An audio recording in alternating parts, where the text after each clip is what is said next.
Welcome to Sandhya's cooking show. ഇന്ന് നമ്മൾ പഴം വെച്ചിട്ട് ഒരു സ്നാക്കാണ് ചെയ്യുന്നത്. അപ്പോൾ നല്ല ടേസ്റ്റിയാണ്, ഉണ്ടാക്കിയെടുക്കാനാണെങ്കിലും നല്ല ഈസിയാണ്. അപ്പോൾ വൈകിട്ട് ചായയോടെയൊക്കെ കഴിക്കാം, അതുപോലെ നമുക്ക് വെറുതെ ഇരിക്കുമ്പോഴൊക്കെ കഴിക്കാൻ പറ്റുന്ന നല്ലൊരു ഡിഷാണ്. അപ്പോൾ ഈ പഴം വിളയിച്ചത് ചെയ്യാനായിട്ട് ഒരു പാനിലേക്ക് 1 ടീസ്പൂൺ നെയ്യ് ഒഴിച്ചു കൊടുത്തൊന്ന് ചൂടാക്കിയിട്ടുണ്ട്. ഇനി ഇതിലേക്ക് 2 പഴം നുറുക്കിയതാണ് ചേർത്ത് കൊടുക്കുന്നത്. നല്ല പഴുത്ത പഴം എടുക്കുമ്പോൾ നല്ല ടേസ്റ്റ് ആയിരിക്കും. ഞാൻ ഈ വലിപ്പത്തിലാണ് പഴം നുറുക്കിയെടുത്തിട്ടുള്ളത്. ഇനി നമുക്ക് നെയ്യും പഴവും കൂടെ നന്നായിട്ടൊന്ന് മിക്സ് ചെയ്ത് കൊടുക്കണം. ഫ്ലെയിം മീഡിയം ഫ്ലെയിമിൽ വെക്കാനായിട്ടും ശ്രദ്ധിക്കണം. പഴവും നെയ്യും നന്നായിട്ടൊന്ന് മിക്സ് ചെയ്തിട്ട് 2 മിനിറ്റ് മീഡിയം ഫ്ലെയിമിൽ വെച്ച് കൊടുക്കുക. അപ്പോഴേക്കും നമ്മുടെ പഴത്തിൻ്റെ കളറൊക്കെ ഒന്ന് ചേഞ്ചായി ഈ ഒരു രീതിയിൽ നമുക്ക് കിട്ടും. ഇനി ഈ ഒരു സമയത്ത് നമുക്കിതിലേക്ക് 1 ടേബിൾ സ്പൂൺ പഞ്ചസാര ചേർത്ത് കൊടുക്കാം. അപ്പോൾ പഞ്ചസാരയുടെ അളവൊക്കെ നമ്മുടെ ടേസ്റ്റിനനുസരിച്ചിട്ട് മാറ്റം വരുത്താം. അതിനുശേഷം നന്നായിട്ട് ഒന്നും കൂടി ഒന്ന് മിക്സ് ചെയ്തെടുക്കുക. അപ്പോൾ ഒരുപാട് മിക്സ് ചെയ്ത് ഉടഞ്ഞു പോകരുത്. അപ്പോൾ ചെറുതായിട്ട് മിക്സ് ചെയ്യാനേ പാടുള്ളൂ. ഇനി ഈ പഞ്ചസാരയും പഴവും നന്നായിട്ട് യോജിച്ച് പഴത്തിനൊരു ചെറിയൊരു ബ്രൗൺ കളർ വരുന്ന വരെ ഒന്ന് വഴറ്റിയെടുക്കണം. പഴം നന്നായിട്ട് വഴന്ന് വെന്ത് നമുക്ക് ചെറിയൊരു ബ്രൗൺ കളറിൽ കിട്ടിയിട്ടുണ്ട്. ഇനി നമുക്ക് ഫ്ലെയിം ഓഫ് ചെയ്ത് കൊടുക്കാം. അതിനുശേഷം പഴം നമുക്കൊരു ബൗളിലേക്ക് മാറ്റാം. നെയ്യിൽ വഴറ്റിയിട്ടുള്ള പഴം ഇങ്ങനെ കഴിക്കാൻ തന്നെ നല്ല ടേസ്റ്റാണ്. നമ്മളിത് പഞ്ചസാര വെച്ചിട്ടാണ് ചെയ്യുന്നത്.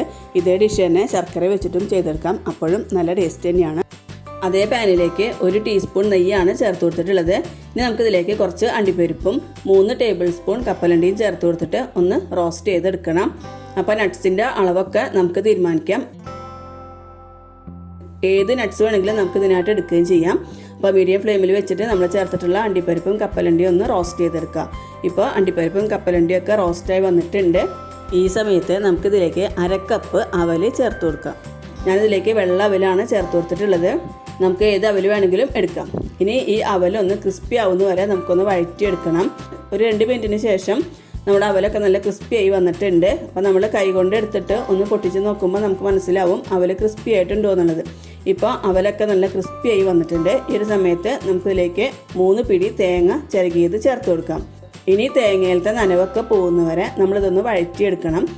ഇത് നമ്മൾ ഉണ്ടാക്കി കഴിയുമ്പോൾ ലാസ്റ്റിൽ പഴത്തിൽ ഈ അവലും തേങ്ങയൊക്കെ ഇങ്ങനെ പൊതിഞ്ഞിരിക്കുമ്പോൾ കഴിക്കാനായിട്ട് നല്ല ടേസ്റ്റാണ്. ഇപ്പോൾ നമ്മുടെ തേങ്ങയൊക്കെ ചെറുതായിട്ടൊന്ന് റോസ്റ്റായി വന്നിട്ടുണ്ട്. തേങ്ങയുടെ നനവൊക്കെ പോയിട്ടുണ്ട്.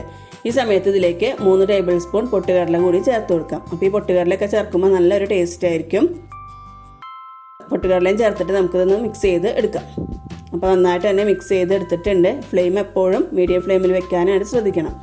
ഇനി നമുക്കിതിലേക്ക് 4 ഏലക്കായ ചതച്ചത് ചേർത്ത് കൊടുക്കാം.